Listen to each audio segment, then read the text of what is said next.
বন্দর থানাধীন বন্দর রেললাইন, হাফিজীবাগ এবং সালেহনগর এলাকায় আধিপত্য ও বিভিন্ন বিষয়কে কেন্দ্র করে সাবেক কাউন্সিলর হান্নান সরকার, বাবু শিকদার ও সাবেক কাউন্সিলর আবু কায়সার আশা গ্রুপের জাফর রনিদের মধ্যে দীর্ঘদিন শত্রুতা চলে আসছিল।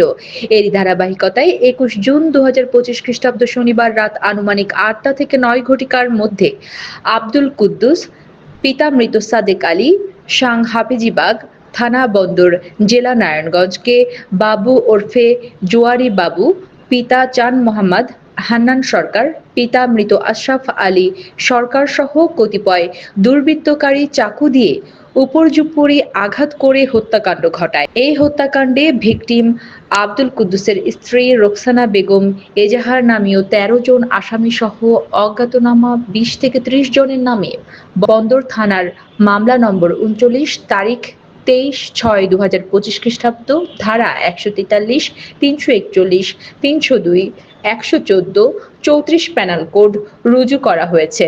ঘটনার পরের দিন সকালে নারায়ণগঞ্জ জেলার সুযোগ্য পুলিশ সুপার জনাব প্রত্যুষ কুমার মজুমদার মহোদয় সহ ঊর্ধ্বতন কর্মকর্তাবৃন্দ ঘটনাস্থল পরিদর্শন করেন। পুলিশ সুপার মহোদয় দ্রুত আসামিদের গ্রেপ্তার করার জন্য নির্দেশ প্রদান করেন। তার নির্দেশনায় জেলা গোয়েন্দা পুলিশ এবং থানা পুলিশ মাঠে নামে, যার ফলশ্রুতিতে দ্রুততম সময়ের মধ্যে তদন্তে প্রাপ্ত ৫ জন আসামিকে গ্রেপ্তার করা হয়।